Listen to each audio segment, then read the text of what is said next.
ਵਾਹਿਗੁਰੂ ਜੀ ਕਾ ਖਾਲਸਾ ਵਾਹਿਗੁਰੂ ਜੀ ਕੀ ਫਤਿਹ। ਬੜੇ ਦੁਖੀ ਹਿਰਦੇ ਨਾਲ ਇਹ ਘਟਨਾ ਬਿਆਨ ਕੀਤੀ ਜਾ ਸਕਦੀ ਹੈ, ਕਿਉਂਕਿ ਸਮੁੱਚੀ ਜੋ ਸਿੱਖ ਕੌਮ ਹੈ, ਇਸ ਲਈ ਅੱਜ ਦਾ ਦਿਨ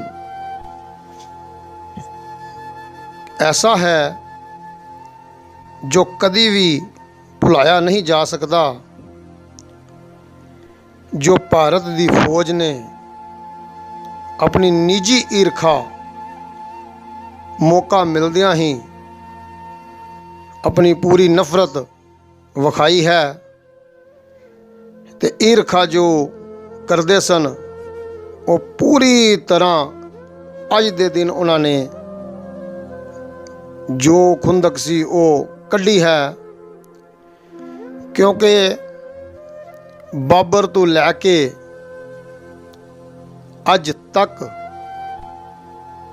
ਮੋਦੀ ਜੋ ਬੈਠਾ ਹੈ, ਭਾਵੇਂ ਉਹਦੀ ਗੱਲ ਲੈ ਲਈਏ, ਸਭ ਗੁਰੂ ਘਰ ਦੇ ਦੁੱਖ ਹੀ ਹੋਏ ਹਨ। ਸਮੇਂ ਸਮੇਂ ਦੀਆਂ ਸਰਕਾਰਾਂ ਨੇ ਆਪਣੇ ਆਪਣੇ ਸਮੇਂ 'ਤੇ ਸਿੱਖ ਕੌਮ ਨਾਲ ਬਹੁਤ ਹੀ ਜ਼ੁਲਮ ਕੀਤੇ ਹਨ। ਜੋ ਅੰਦਰਲੀ ਈਰਖਾ ਕਰਦਿਆਂ ਹੋਇਆਂ ਅੱਜ ਵੀ ਵੇਖ ਲਓ, ਇੱਕ ਸਿੱਖ ਕੌਮ ਹੀ ਹੈ ਜੋ ਸਰਕਾਰ ਨਾਲ ਮੱਥਾ ਲਾਈ ਬੈਠੀ ਹੈ। 6 ਮਹੀਨੇ ਹੋ ਗਏ ਨੇ, ਤੇ ਇਹ ਵੀ ਸਬੂਤ ਹੈ ਇਸ ਚੀਜ਼ ਦਾ ਕਿ ਇਹਨਾਂ ਦਾ ਵੱਸ ਨਹੀਂ ਚੱਲਦਾ ਕਿ ਅੱਜ ਵੀ ਇਹ ਕੋਈ ਐਸਾ ਕਦਮ ਉਠਾਉਣ ਕਿ ਸਿੱਖਾਂ ਨੂੰ ਦੁੱਖ ਪਹੁੰਚਾ ਸਕਣ। ਇਹ ਸ਼ੁਰੂ ਤੋਂ ਹੀ ਜੋ ਸਰਕਾਰ ਹੈ, ਭਾਰਤੀ ਸਰਕਾਰ ਜਿਹਨੂੰ ਕਿਹਾ ਜਾਏਗਾ, ਇਹਦੇ ਅੰਦਰ ਅਸੀਂ ਕਾਂਗਰਸ ਜਾਂ ਬੀਜੇਪੀ ਜਾਂ ਅਕਾਲੀ ਦਲ ਜਾਂ ਕਿਸੇ ਦੀ ਗੱਲ ਨਹੀਂ ਕਰਾਂਗੇ। ਇਹ ਸਭ ਦੀ ਮਿਲੀ ਭਗਤ ਦੇ ਅੰਦਰ ਹੀ ਕੰਮ ਹੋਇਆ ਸੀ। ਇੱਕ ਸਰਕਾਰ ਨੂੰ ਅਸੀਂ ਨਿਸ਼ਾਨਾ ਨਹੀਂ ਬਣਾ ਸਕਦੇ, ਕਿਉਂਕਿ KS ਬਰਾੜ ਵੀ ਸਰਦਾਰ ਹੀ ਹੈ, ਸਿੱਖ ਹੀ ਹੈ, ਜਿਨਨੇ ਕਿ ਇਹ ਫੈਸਲਾ ਕੀਤਾ ਕਿ ਅੰਮ੍ਰਿਤ ਵੇਲਾ ਜੋ ਹੈ ਉसी ਟਾਈਮ ਹੀ ਅਕਾਲ ਤਖਤ 'ਤੇ ਅਸੀਂ ਕਬਜ਼ਾ ਕਰ ਲਈਏ, ਗੋਲੀਬਾਰੀ ਕਰਨੀ ਸ਼ੁਰੂ ਕਰ ਦਈਏ, ਦਿਨ ਚੜ੍ਹਨ ਤੋਂ ਪਹਿਲੇ ਹੀ ਫਤਿਹ ਕਰ ਲਈਏ। ਉਹ ਵੀ ਇੱਕ ਸਿੱਖ ਸੀ, ਤੇ ਜੋ ਉਧਰ ਗੁਰੂ ਕੇ ਲਾਲ ਅੱਗੋਂ ਇਹਨਾਂ ਦਾ ਜਵਾਬ ਦੇਣ ਵਾਸਤੇ ਤਿਆਰ ਪਰ ਤਿਆਰ ਨੇ, ਉਹ ਵੀ ਸਿੱਖ ਨੇ। ਇਹ ਅਸੀਂ ਨਿਸ਼ਾਨਾ ਨਹੀਂ ਤਾਂਗ ਸਕਦੇ ਕਿ ਇਹਨਾਂ ਨੇ ਇਹ ਕੀਤਾ ਤੇ ਉਹਨਾਂ ਨੇ ਇਹ ਕੀਤਾ। ਕਿਸੇ ਇਕੱਲੀ ਸਰਕਾਰ ਦੇ ਉੱਪਰ ਅਸੀਂ ਉਂਗਲੀ ਨਹੀਂ ਉਠਾ ਸਕਦੇ। ਮਿਲ ਜੁਲ ਕੇ ਸਭ ਨੇ ਘਾਤ ਕੀਤਾ ਹੈ। ਕਿਉਂ? ਕਿਉਂਕਿ ਅੱਜ ਵੀ ਅਸੀਂ ਅਕਾਲ ਤਖਤ ਸਾਹਿਬ ਜਾ ਕੇ ਵੇਖ ਲਈਏ ਤਾਂ ਲੁਟੇਰੇ ਹੀ ਬੈਠੇ ਹਨ। ਉਸ ਟਾਈਮ ਲੁੱਟ ਮਾਰ ਰੋਕਣ ਦੀ ਕੋਸ਼ਿਸ਼ ਸੰਤ ਜਰਨੈਲ ਸਿੰਘ ਭਿੰਡਰਾਂਵਾਲੇ ਨੇ ਕੀਤੀ, ਤੇ ਇਹਨਾਂ ਦੀਆਂ ਕੁਰਸੀਆਂ ਹਿੱਲ ਗਈਆਂ, ਤੇ ਇਹਨਾਂ ਨੂੰ ਆਪਣੀ ਫਿਕਰ ਹੋ ਗਈ ਕਿ ਹੁਣ ਤੇ ਸਾਡਾ ਦਾਣਾ ਪਾਣੀ ਵੀ ਬਈ ਇੱਧਰੋਂ ਚੁੱਕਿਆ ਜਾਣਾ। ਇਸ ਤੋਂ ਪਹਿਲੇ ਇਹ ਕੰਮ ਹੋਵੇ ਤਾਂ ਜਰਨੈਲ ਸਿੰਘ ਨੂੰ ਮਰਵਾ ਦੇਣਾ ਚਾਹੀਦਾ। ਇਹ ਸਾਰੀ ਮਿਲੀ ਭਗਤ ਕਰਕੇ, ਸਰਕਾਰਾਂ ਨਾਲ ਗੱਲਬਾਤ ਕਰਕੇ, ਇਹ ਲੀਡਰਾਂ ਨੇ ਹੀ, ਵਕਤ ਦੇ ਲੀਡਰਾਂ ਨੇ, ਜਥੇਦਾਰਾਂ ਨੇ ਹੀ ਭਿੰਡਰਾਂਵਾਲੇ ਸੰਤਾਂ ਨੂੰ ਮਰਵਾਇਆ ਸੀ। ਇਹ ਭਾਰਤੀ ਫੌਜ ਨਾਲ ਮਿਲ ਕੇ ਸਾਰਾ ਘਾਤ ਹੋਇਆ ਸੀ।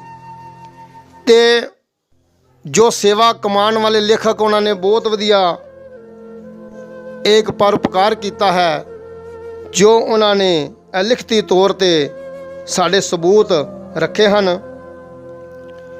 6 ਜੂਨ ਨੂੰ ਤੜਕੇ 2:30 ਵਜੇ ਮੇਜਰ ਜਨਰਲ KS ਬਰਾੜ ਨੇ ਫੈਸਲਾ ਲਿੱਤਾ ਕਿ ਲੜਾਈ ਲੜ ਕੇ ਦਿਨ ਚੜ੍ਹਨ ਤੋਂ ਪਹਿਲਾਂ ਅਕਾਲ ਤਖਤ ਦਾ ਕਿਲਾ ਫਤਿਹ ਕੀਤਾ ਜਾਏ। ਹੁਕਮ ਮਿਲਦਿਆਂ ਹੀ ਬਕਸਰ ਬੰਦ ਗੱਡੀਆਂ ਪਰਿਕਰਮਾ ਵਿੱਚ ਦਾਖਲ ਹੋ ਗਈਆਂ ਹਨ। ਟੈਂਕਾਂ ਨੇ ਵੀ ਆਪਣੇ ਪੋਜੀਸ਼ਨ 'ਤੇ ਸ਼੍ਰੀ ਅਕਾਲ ਤਖਤ ਸਾਹਿਬ ਉੱਤੇ ਗੋਲੇਬਾਰੀ ਸ਼ੁਰੂ ਕਰ ਦਿੱਤੀ ਹੈ। ਸ਼ਹੀਦ ਬਾਬਾ ਦੀਪ ਸਿੰਘ ਜੀ ਸਮਾਧੀ ਉੱਪਰ ਪਰਿਕਰਮਾ ਵਿੱਚ ਖੁੱਬੇ ਹੋਏ ਟੈਂਕ ਤੇ ਵੀ ਅਕਾਲ ਤਖਤ ਉੱਤੇ ਭਾਰੀ ਫਾਇਰਿੰਗ ਕੀਤੀ ਜਾ ਰਹੀ ਹੈ। ਫਾਇਰਿੰਗ ਦੀ ਫੌਜ ਤੋਂ ਹਰਮੰਦਰ ਸਾਹਿਬ ਤਾਂ ਬਾਹਰ ਹੈ, ਪਰ ਦਰਸ਼ਨੀ ਡਿਓੜੀ ਜਿਸ ਉੱਤੇ ਤੋਫਖਾਨਾ ਹੈ, ਭਾਰੀ ਫਾਇਰਿੰਗ ਦੀ ਮਾਰ ਹੇਠ ਹੈ। ਭਾਰਤੀ ਫੌਜ 4 ਵਜੇ ਦੇ ਲਗਭਗ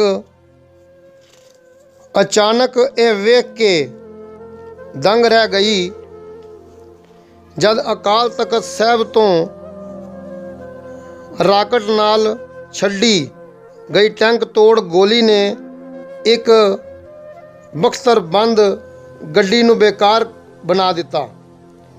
ਇਹ ਘਟਨਾ ਵਾਪਰਦੇ ਹੀ ਦੋ ਤਰਫੀ ਲੜਾਈ ਸਿਖਰ ਤੇ ਪਹੁੰਚ ਗਈ। ਸ਼੍ਰੀ ਦਰਬਾਰ ਸਾਹਿਬ ਦੀ ਪਰਿਕਰਮਾ ਵਿੱਚ ਖੂਨ ਦਾ ਦਰਿਆ ਵਗ ਰਿਹਾ ਹੈ। ਅੰਮ੍ਰਿਤ ਸਰੋਵਰ ਦਾ ਪਵਿੱਤਰ ਜਲ ਲਹੂ ਲੋਹਾਨ ਹੋ ਗਿਆ ਹੈ। ਅੱਜ ਇਸ ਵਿੱਚ ਮੱਛੀਆਂ ਹੀ ਨਹੀਂ, ਲਾਸ਼ਾਂ ਵੀ ਤਰਨੀਆਂ ਸ਼ੁਰੂ ਹੋ ਗਈਆਂ ਹਨ। ਫੌਜੀ ਹਮਲੇ ਤੋਂ ਹਰਿਮੰਦਰ ਸਾਹਿਬ ਵੀ ਨਹੀਂ ਬਚ ਸਕਿਆ। ਹੱਥੋਂ ਹੱਥੀ ਲੜਾਈ ਸ਼ੁਰੂ ਹੋ ਗਈ ਹੈ।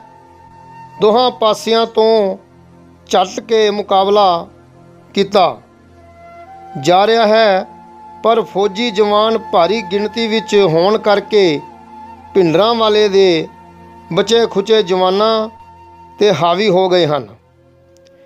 ਤੜਕੇ ਦੇ ਤਕਰੀਬਨ 4 ਵਜੇ ਹਨ। Major general ਕੇ.ਐਸ. ਬਰਾੜ ਨੇ ਸੁੱਖ ਦਾ ਸਾਹ ਲਿਆ ਹੈ। ਹੁਣ ਉਸਨੇ ਆਪਣਾ ਪੂਰਾ ਧਿਆਨ ਤੇਜਾ ਸਿੰਘ ਸਮੁੰਦਰੀ ਹਾਲ ਤੇ ਗੁਰੂ ਨਾਨਕ ਨਿਵਾਸ ਵਿੱਚ ਕਾਰਵਾਈ ਕਰਨ ਵੱਲ ਦੇ ਦਿੱਤਾ ਹੈ। ਉੱਪਰੋਂ ਹਦਾਇਤਾਂ ਹੋ ਚੁੱਕੀਆਂ ਸਨ ਕਿ ਸ਼੍ਰੋਮਣੀ ਗੁਰਦੁਆਰਾ ਪ੍ਰਬੰਧਕ ਕਮੇਟੀ ਦੇ ਪ੍ਰਧਾਨ ਜਥੇਦਾਰ ਗੁਰਚਰਨ ਸਿੰਘ ਟੋਹੜਾ, ਸ਼੍ਰੋਮਣੀ ਅਕਾਲੀ ਦਲ ਦੇ ਪ੍ਰਧਾਨ ਸੰਤ ਹਰਚੰਦ ਸਿੰਘ ਲੌਂਗੋਵਾਲ ਤੇ ਉਹਨਾਂ ਦੇ ਸਮੂਹ ਸਾਥੀਆਂ ਨੂੰ ਮਰਨ ਤੋਂ ਬਚਾਉਣ ਤੇ ਜਿੰਦਾ ਗ੍ਰਿਫਤਾਰ ਕਰਨਾ ਹੈ। ਇਹੀ ਕਾਰਨ ਹੈ ਕਿ ਇਹ ਦੋਵੇਂ ਬਿਲਡਿੰਗਾਂ ਪਹਿਲਾਂ ਕੀਤੀ ਗਈ ਫੌਜੀ ਕਾਰਵਾਈ ਤੋਂ ਸੁਰੱਖਿਅਤ ਰੱਖੀਆਂ ਗਈਆਂ ਸਨ।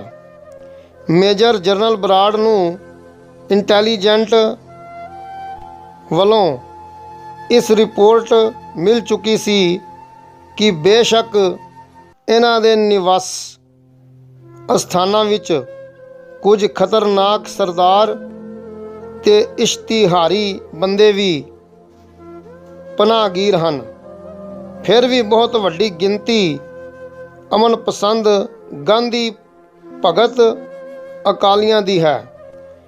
ਮੇਜਰ ਜਨਰਲ ਬਰਾੜ ਨੇ ਉੱਪਰੋਂ ਪ੍ਰਾਪਤ ਹੁਕਮ ਮੁਤਾਬਕ ਆਪਣੇ ਸੈਨਿਕਾਂ ਨੂੰ ਹਦਾਇਤਾਂ ਦੇ ਕੇ ਸਮੁੰਦਰੀ ਹਾਲ ਤੇ ਗੁਰੂ ਨਾਨਕ ਨਿਵਾਸ ਵਿੱਚ ਕਾਰਵਾਈ ਕਰਨ ਦਾ ਹੁਕਮ ਦੇ ਦਿੱਤਾ ਹੈ, ਪਰ ਇਸ ਕਾਰਵਾਈ ਤੋਂ ਪਹਿਲਾਂ ਹੀ ਖਤਰਨਾਕ ਬੰਦੇ ਨੇ ਇਸ਼ਤਿਹਾਰੀ ਨਿਕਲ ਗਏ ਹਨ।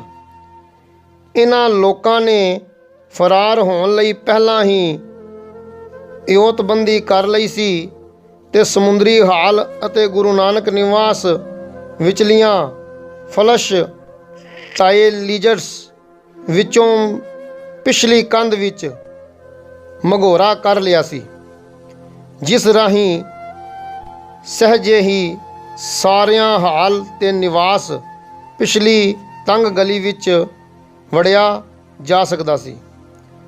ਪ੍ਰਾਈਵੇਟ ਮਕਾਨਾਂ ਵਿੱਚ ਪਨਾਹ ਲਈ ਜਾ ਸਕਦੀ ਸੀ ਤੇ ਕਰਫਿਊ ਰਿਲੈਕਸ ਹੁੰਦਿਆਂ ਹੀ ਹਰਨ ਹੋਇਆ ਜਾ ਸਕਦਾ ਸੀ। ਖੈਰ, ਭਾਰਤੀ ਫੌਜ ਨੇ ਅਥਰੂ ਗੈਸ ਛੱਡ ਦਿੱਤੀ ਹੈ। ਹਾਲ ਤੇ ਨਿਵਾਸ ਵਿੱਚ ਹਫੜਾ ਦਫੜੀ ਮਚ ਗਈ ਹੈ। ਸਿਗਰਟਾਂ ਪੀਂਦੇ ਗੈਰ ਸਿੱਖ ਹਿੰਦੀ ਫੌਜੀ ਦਗੜ ਦਗੜ ਕਰਦੇ ਸਮੁੰਦਰੀ ਹਾਲ ਵਿੱਚ ਟੈਂਕਰ ਹੋ ਗਏ ਹਨ। ਉਹ ਦਿੱਤੇ ਗਏ ਟਿਕਾਣੇ ਮੁਤਾਬਕ ਅਕਾਲੀ ਦਲ ਦੇ 2 ਆਗੂਆਂ ਜਥੇਦਾਰ ਟੋਹੜਾ ਤੇ ਸੰਤ ਲੌਂਗੋਵਾਲ ਦੀ ਭਾਲ ਵਿੱਚ ਹਨ। ਫੌਜੀ ਅਧਿਕਾਰੀਆਂ ਨੇ ਦੱਸੇ ਗਏ ਟਿਕਾਣੇ ਤੇ ਦੋਹਾਂ ਬਜ਼ੁਰਗ ਆਗੂਆਂ ਨੂੰ ਟਰੇਸ ਕਰ ਲਿਆ ਹੈ। ਫੌਜੀ ਜਵਾਨਾਂ ਨੇ ਜਥੇਦਾਰ ਟੋਹੜਾ ਤੇ ਸੰਤ ਲੌਂਗੋਵਾਲ ਨੂੰ ਗੁਰੂ ਰਾਮਦਾਸ ਸਰਾਂ ਦੇ ਸਮੁੰਦਰੀ ਹਾਲ ਵੱਲ ਖੁੱਲ੍ਹਣ ਵਾਲੇ ਇੱਕ ਕਮਰੇ ਵਿੱਚ ਬੰਦ ਕਰ ਦਿੱਤਾ ਹੈ। ਲਗਭਗ ਦਰਜਨ ਹੋਰ ਸਰਦਾਰਾਂ ਨੂੰ, ਜਿਨ੍ਹਾਂ ਨੂੰ ਵਿਸ਼ੇਸ਼ ਵਿਅਕਤੀ ਸਮਝ ਕੇ ਦੋਵਾਂ ਅਕਾਲੀ ਲੀਡਰਾਂ ਦੇ ਨਾਲ ਹੀ ਹਿਰਾਸਤ ਵਿੱਚ ਲੈ ਲਿਆ ਹੈ। ਨਾਲ ਲੱਗਦੇ ਕਮਰੇ ਵਿੱਚ ਬੰਦ ਕਰ ਦਿੱਤਾ ਹੈ। ਫੌਜੀ ਜਵਾਨ ਸਮੁੰਦਰੀ ਹਾਲ 'ਚੋਂ ਸਮੂਹ ਸਿੱਖ ਸਰਦਾਰਾਂ ਨੂੰ ਬਾਹਰ ਕੱਢੀ ਜਾ ਰਹੇ ਹਨ। ਉਹਨਾਂ ਸਾਰਿਆਂ ਨੂੰ ਸਰਾਂ ਦੇ ਸਹਿਣ ਵਿੱਚ ਵਾੜ ਕੇ ਲਾਈਨਾਂ ਲਾਉਣ ਲਈ ਕਹਿ ਦਿੱਤਾ ਹੈ। ਅਚਾਨਕ ਸਰਾਂ ਦੀ ਉਤਲੀ ਛੱਤ ਤੋਂ ਕਿਸੇ ਨੇ ਹੈਂਡ ਗਰਨੇਡ ਸੁੱਟ ਦਿੱਤਾ ਹੈ। ਇਸ ਦੇ ਨਾਲ ਹੀ ਗੋਲੀ ਚੱਲਣੀ ਸ਼ੁਰੂ ਹੋ ਗਈ ਹੈ, ਜਿਸ ਨਾਲ ਲਗਭਗ 70 ਬੰਦੇ ਸ਼ਹੀਦ ਹੋ ਗਏ ਤੇ ਬਹੁਤ ਸਾਰੇ ਜ਼ਖਮੀ ਹੋ ਗਏ ਹਨ। ਬਾਅਦ ਦੁਪਹਿਰ ਦੇ 2 ਵਜੇ ਦੇ ਕਰੀਬ ਫੌਜ ਨੇ ਦਰਬਾਰ ਸਾਹਿਬ ਦਾ ਆਲਾ ਦੁਆਲਾ ਤੇ ਕੰਪਲੈਕਸ ਪੂਰੀ ਤਰ੍ਹਾਂ ਸਰ ਕਰ ਲਿਆ ਹੈ। ਫੌਜੀ ਜਵਾਨਾਂ ਨੇ ਅਸਲੇ ਦੇ ਭੰਡਾਰਾਂ ਦੀ ਖੋਜ ਭਾਲ ਤੇ ਸੰਸਕਾਰ ਕਰਨ ਲਈ ਲਾਸ਼ਾਂ ਦੀ ਖੋਜ ਢੁਆਈ ਸ਼ੁਰੂ ਕਰ ਦਿੱਤੀ ਹੈ। ਆਕਾਸ਼ ਵਿੱਚ ਹੈਲੀਕਾਪਟਰ ਤੇ ਏਅਰ ਕਰਾਫਟ ਉੱਡਦੇ ਵਿਖਾਈ ਦੇ ਰਹੇ ਹਨ, ਜੋ ਸ਼ਾਇਦ ਮੁਰਦਿਆਂ ਤੇ ਜ਼ਖਮੀ ਫੌਜੀਆਂ ਦੀ ਢੋਆ ਢੁਆਈ ਕਰ ਰਹੇ ਹਨ। ਸ਼ਾਮ ਦੇ 3 ਵੱਜ ਗਏ ਹਨ। ਲਗਾਤਾਰ 66 ਘੰਟੇ ਤੱਕ ਲਾਇਆ ਗਿਆ ਕਰਫਿਊ 2 ਘੰਟੇ ਲਈ ਹਟਾ ਦਿੱਤਾ ਗਿਆ ਹੈ। ਸ਼ਹਿਰ ਵਾਸੀ ਕੀੜਿਆਂ ਦੇ ਭੌਣ ਵਾਂਗ ਘਰਾਂ ਵਿੱਚੋਂ ਨਿਕਲ ਕੇ ਬਾਜ਼ਾਰਾਂ ਗਲੀਆਂ ਵਿੱਚ ਆ ਪਹੁੰਚੇ ਹਨ। ਕਰਫਿਊ ਦੇ ਸਤਾਏ ਬਹੁਤ ਸਾਰੇ ਲੋਕ ਜ਼ਰੂਰੀ ਚੀਜ਼ਾਂ ਖਰੀਦਣ ਵਿੱਚ ਰੁੱਝੇ ਹੋਏ ਹਨ। ਕੁਝ ਲੋਕ ਹਰਿਮੰਦਰ ਸਾਹਿਬ ਵੱਲ ਝਾਤੀ ਮਾਰਨ ਲਈ ਵੀ ਉਤਾਵਲੇ ਹਨ, ਪਰ ਫੌਜੀ ਜਵਾਨ ਉਹਨਾਂ ਨੂੰ ਦਰਬਾਰ ਸਾਹਿਬ ਦੇ ਨੇੜੇ ਨਹੀਂ ਢੁਕਣ ਦੇ ਰਹੇ। ਫੌਜੀ ਹਮਲੇ ਦਾ ਪ੍ਰਤੀਕਰਮ ਜਾਣਨ ਲਈ ਪ੍ਰੈਸ ਰਿਪੋਰਟਰ ਵੀ ਇੱਧਰ ਉੱਧਰ ਚੱਕਰ ਮਾਰ ਰਹੇ ਹਨ। ਤਰ੍ਹਾਂ ਤਰ੍ਹਾਂ ਦੀ ਚਰਚਾ ਚੱਲ ਪਈ ਹੈ। ਕਈ ਕਹਿ ਰਹੇ ਹਨ ਕਿ ਭਿੰਡਰਾਂ ਵਾਲੇ ਸੰਤ ਬਚ ਕੇ ਨਿਕਲ ਗਏ ਹਨ। ਕਈਆਂ ਦੀ ਰਾਏ ਹੈ ਕਿ ਸੰਤ ਜਰਨੈਲ ਸਿੰਘ ਆਪਣੇ ਸਾਥੀਆਂ ਸਮੇਤ ਸ਼ਹੀਦ ਹੋ ਗਏ ਹਨ। ਉਹਨਾਂ ਦੀ ਦਲੀਲ ਇਹ ਹੈ ਕਿ ਜੇ ਸੰਤ ਜੀ ਸ਼ਹੀਦ ਨਾ ਹੋ ਚੁੱਕੇ ਹੁੰਦੇ ਤਾਂ ਫੌਜ ਨੇ ਕਰਫਿਊ ਵਿੱਚ ਜਰਾ ਢਿੱਲ ਨਹੀਂ ਸੀ ਦੇਣੀ, ਭਾਵੇਂ ਅੰਮ੍ਰਿਤਸਰ ਦੀ ਸਾਰੀ ਦਵਾਈ ਭੁੱਖੀ ਪਿਆਸੀ ਕਿਉਂ ਨਾ ਮਰ ਜਾਂਦੀ। ਵਾਹਿਗੁਰੂ ਜੀ ਕਾ ਖਾਲਸਾ, ਵਾਹਿਗੁਰੂ ਜੀ ਕੀ ਫਤਿਹ। ਕੱਲ੍ਹ 7 ਜੂਨ ਨੂੰ ਫਿਰ ਇਸ ਘਟਨਾ 'ਚ ਵਿਚਾਰ ਕਰਾਂਗੇ। ਗਲਤੀਆਂ ਭੁੱਲਾਂ ਚੁੱਕਾਂ ਦੀ ਖਿਮਾ। ਵਾਹਿਗੁਰੂ ਜੀ ਕਾ ਖਾਲਸਾ, ਵਾਹਿਗੁਰੂ ਜੀ ਕੀ ਫਤਿਹ।